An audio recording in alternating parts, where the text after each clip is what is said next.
Halo semuanya, ketemu lagi sama aku. Kali ini aku mau ngajak kalian diskusi tentang General Journal dan juga General Ledger. So, yuk kita diskusi.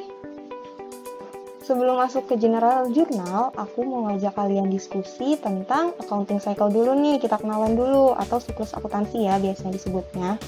Jadi, siklus akuntansi yang pertama itu analyze the business transaction, di mana pada saat ini kita menganalisa bisnis transaksi yang ada. Maksudnya gimana? Jadi atas transaksi itu kita cari tahu nih berpengaruhnya ke akun apa aja yang bakalan berkurang, apa aja yang bakalan bertambah, itu nanti kita cari tahu. Lalu selanjutnya journalize the transaction. Nah, setelah kita tahu dia bertambah pada apa, berkurang pada apa, kita melakukan pencatatan pertama kali atas transaksi tersebut. Kita melakukan penjurnalan atas transaksi tersebut. Setelah itu, post to ledger account. Transaksi-transaksi yang telah kita jurnal tadi, kita masukkan ke buku besar, di mana buku besar itu isinya kumpulan-kumpulan dari setiap akun, saldo-saldo akun. Jadi, di buku besar tuh nanti akun kas itu dikumpulin jadi satu. Nanti jadi ketahuan nih saldonya berapa. Nah, tujuannya itu biar saldo masing-masing akun itu ketahuan ada berapa. Lalu selanjutnya, prepare a trial balance atau membuat neraca, di mana neraca itu isinya saldo akun dan nama akun. Nah, neraca ini kita buat supaya kita tahu posisi debit dan kredit itu sama atau enggak. Setelah membuat neraca, kita journalize and post adjusting entries, atau membuat jurnal penyesuaian. Nah, jurnal penyesuaian ini biasanya dibuat di tanggal 31 Desember atau akhir periode. Selanjutnya kita prepare adjusted trial balance. Di adjusted trial balance ini isinya saldo-saldo yang telah disesuaikan dan siap untuk dibuat financial statement. Nah, selanjutnya prepare financial statement. Setelah itu journalize and post closing entries, atau kita membuat jurnal penutup. Jurnal penutup ini dia menutup akun-akun yang tertorer. Selanjutnya prepare a post closing trial balance. Nah, untuk setiap siklus ini nanti akan kita bahas satu persatu di video selanjutnya. Saat ini, aku mau ngajakin kalian untuk diskusi journalize the transaction atau melakukan penjurnalan, dan juga post to ledger account atau memasukkan ke buku besar. Lanjut ya. Sebelum masuk ke jurnal umum, aku mau ngebahas dulu tentang debit dan kredit. Beberapa kali aku nih ditanyain, Kak, debit itu artinya apa sih? Kredit itu artinya apa sih? Bahkan beberapa kali tuh ada yang ngira bahwa debit itu artinya pemasukan, dan kredit itu artinya pengeluaran. Itu padahal nggak gitu ya. Debit itu sesimpel artinya kiri, dan kredit itu artinya kanan. Jadi debit itu tidak selalu pengeluaran atau pemasukan, dan kredit itu tidak selalu pengeluaran. Semua itu tergantung dari saldo normal akun itu bertambah di mana. Jadi kayak utang, bisa aja ketika dia bertambah, itu dia dicatatnya di kredit kan, nggak selalu debit gitu. Lalu selanjutnya, aset sama dengan liabilities tambah equity. Ini persamaan dasar ya, aku mau nge-refresh lagi nih dari video sebelumnya. Dimana, kenapa aku refresh? Karena buat kalian itu perlu banget bener-bener paham posisi saldo normal setiap akun itu di mana dalam melakukan penjurnalan. Kenapa? Karena supaya kalian itu lebih mudah nanti nentuinya, oh yang dicatat di kredit debit yang ini, oh yang dicatat di kredit yang ini gitu. Kita ulang ya. Aset bertambah normalnya itu di debit, berkurangnya di kredit. Liabilities bertambah normalnya itu di kredit, berkurangnya di debit. Di liabilities ini nanti kalian akan ketemu kayak accounts payable, terus notes payable, ada bank loan. Bedanya apa sih antara accounts payable sama notes payable?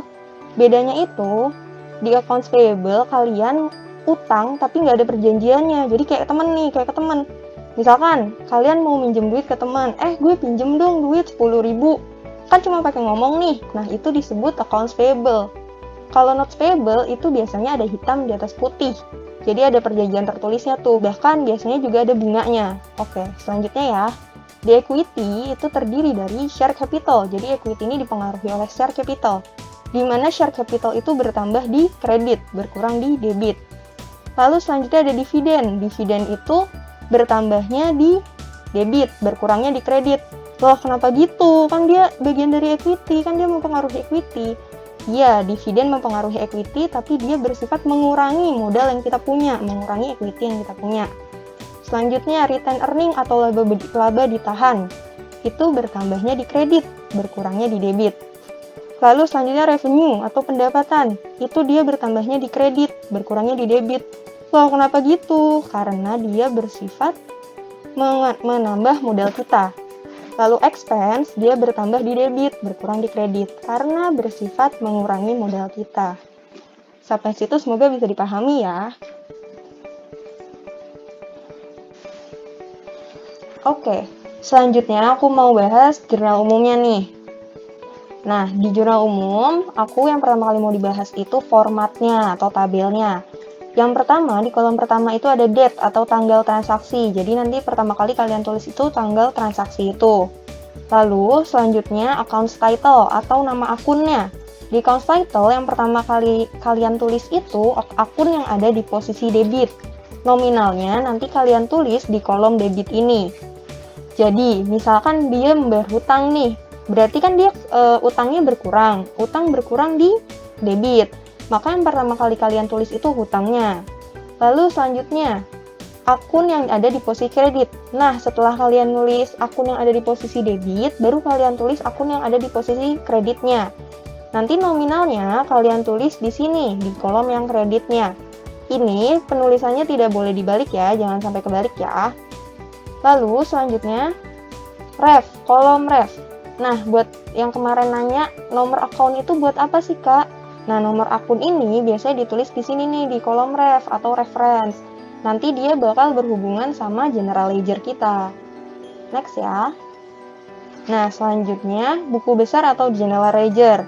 Aku mau nunjukin formatnya lagi ya. Jadi, ini ada tabel. Di atas tabel itu kalian tuliskan nama akunnya. Jadi, misalkan di sini ada kas, kalian tulis kas. Terus di sebelah kanannya, di sininya, itu kalian tulis nomor akunnya. Kas itu kelompok harta, maka kepala akun 1. Maka kalian tulis 110 atau 111 kayak gitu. Lalu di sini ada date. Date ini tanggal transaksinya. Ada explanation, ada ref. Ini biasanya dari mana dia berasal, jurnalnya itu jurnal yang mana. Lalu debit, kredit, dan balance. Nah, bentuk dari buku besar ini ada yang versi lebih simpelnya. Versi lebih simpelnya itu biasanya T-account. Bentuknya itu kayak gini. Dimana dia cuma ada di atas itu ada nama akunnya sama kayak tadi dan ada nomor akun. Nah, di sini sebelah kiri kalian tuliskan saldo yang ada di debit, yang di kanan itu ada yang di kredit. Nanti kita masuk ke ilustrasi biar kalian lebih kebayang ya. Oke, ilustrasi yang pertama.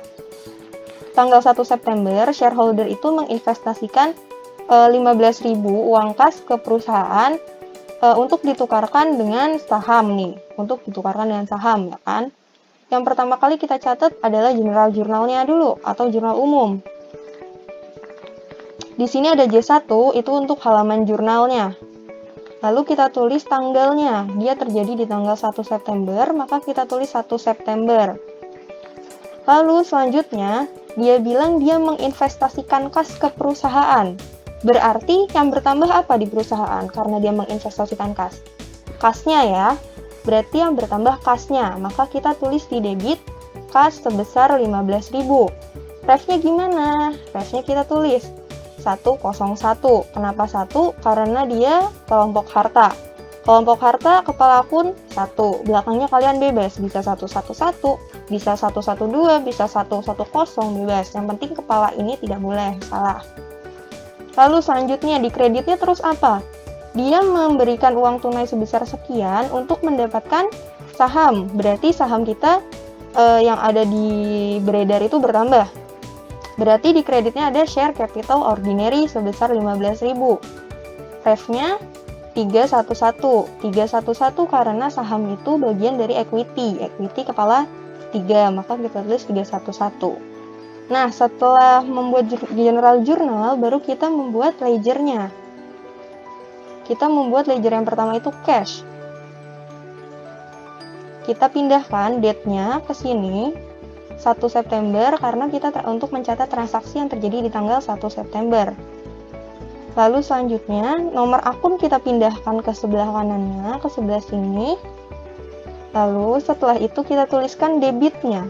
Angkanya dia di debit, maka kita tambahkan di kolom debit dengan balance segini.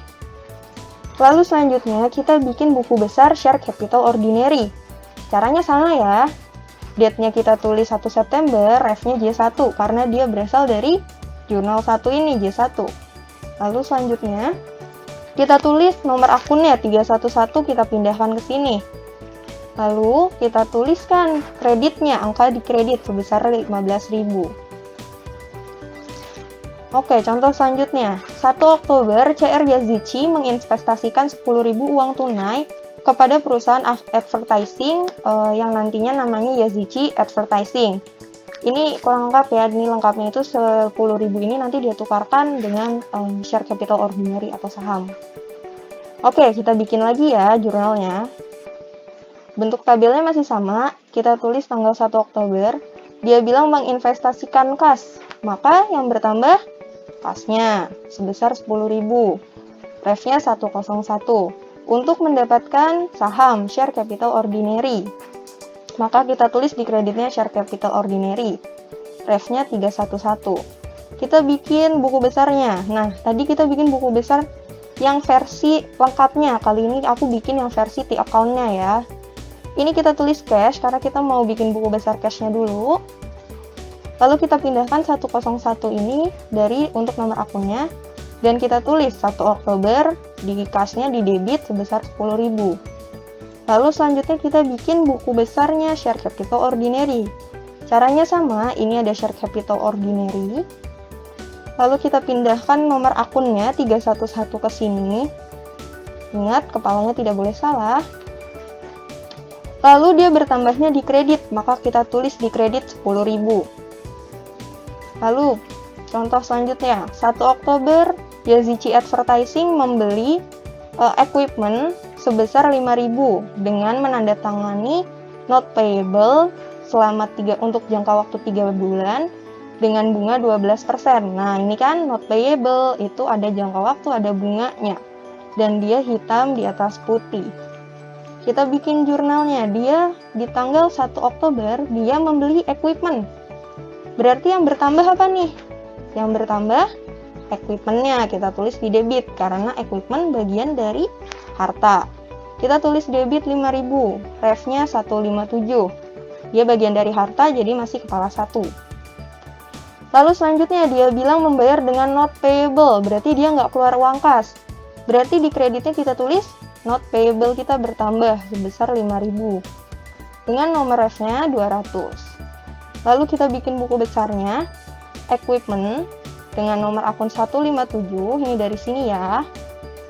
Lalu dia bertambah di debit 5.000, kita tulis di debitnya 5.000. Lalu untuk not payable sama, kita tulis nomor akunnya di sini 200 dan dia bertambah 5.000 di sebelah kredit, maka kita catat. Oke, kita lanjut ya.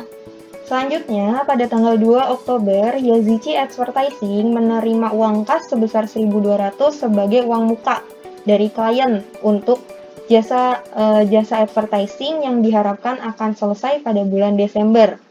Oke, jadi kita bikin jurnalnya dulu ya. Ini jurnal di tanggal 2 Oktober. Dia bilang dia menerima uang kas sebagai uang muka. Dia mendapatkan kas. Berarti apa yang bertambah? Ya betul, yang bertambah di debit itu ada kasnya sebesar 1.200. Nomor refnya 101. Lalu selanjutnya, dia mendapatkan uang kas itu untuk jasa advertising yang diharapkan akan selesai pada bulan Desember. Nah, jadi dia nih belum selesai nih jasanya nih, belum nyelesain kerjaan dia, tapi dia udah dapat duit. Atas hal itu, dia mengakui uang tadi sebagai unearned service revenue. Nomor refnya 209, kelompok utang. Kenapa sih Kak dia di kelompok utang? Kan dia revenue gitu. Karena gini, aku biasanya melogikakan gini, aku di posisi perusahaan ya. Jadi klien udah membayar aku untuk jasa aku, tapi aku belum melakukan jasa aku nih. Jadi udah nerima duit, tapi jasa aku belum dikasih. Berarti aku masih utang jasa dong sama dia.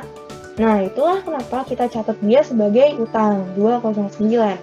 Setelah ini kita membuat buku besarnya ya, buku besar kas. Di tanggal 1 Oktober tadi kita udah bikin buku besar kas di posisi debit sebesar 10.000. Ini kasnya bertambah lagi di posisi debit sebesar 1.200, maka kita catat di posisi debit. Kita catat tanggal 2 Oktober, kasnya di posisi debit. Lalu unearned service revenue, kita masukkan nomor akun 209. Dia kita catat di posisi kredit. Dia bertambah di posisi kredit karena dia bagian dari kelompok utang. Maka kita catat 2 Oktober 1.200 di posisi debit. Oke, kita masuk ke contoh yang terakhir ya. Di tanggal 3 Oktober, Yazici Advertising membayar sewa kantor untuk bulan Oktober secara tunai. Kita bikin jurnal umumnya. Tanggal 3 Oktober, dia bilang membayar sewa office, membayar biaya sewa. Maka apa yang bertambah? Biaya sewa. Maka kita catat di debitnya ada penambahan beban. Penambahan beban di debit yaitu sebesar 900. Kita catat rent expense sebesar 900. Ref-nya 529. Nah, karena dia membayar secara tunai nih, secara cash, nggak pakai utang, maka kita catat pengeluaran kas. Karena kasnya keluar, maka berkurang. Maka kas berkurang di posisi kredit. Kita catat kas di posisi kredit sebesar 900. Nomor ref-nya 101. Lalu kita bikin buku besarnya. Di tanggal 1 Oktober dan 2 Oktober sudah ada saldo di posisi debit sebesar 10.000 dan 1.200. Di tanggal 3 Oktober ini, kasnya kita catat di posisi kredit, karena ada pengurangan dari kas itu. Maka kita catat Oktober tanggal 3 di kredit sebesar 900. Lalu selanjutnya kita buat buku besar rent expense. Rent expense 529, di sini kita tulis nomor akunnya. Nah, karena di sini kita catat di posisi debit, maka kita tulis di buku besar juga di posisi debit. Oktober tanggal 3 ada rent expense di posisi debit sebesar 900. Oke, sekian untuk hari ini. Makasih buat kalian yang udah nonton sampai selesai. Semoga apa yang aku jelasin bisa membuat kalian makin paham sama akuntansi dan semoga penjelasanku bisa dimengerti ya. Kalau kalian mau ada yang ditanyain, silahkan gunakan kolom komen, nanti insya Allah aku balesin. Atau kalian bisa langsung DM aku di Twitter di @inginmembantu. Makasih yang udah nonton, bye-bye!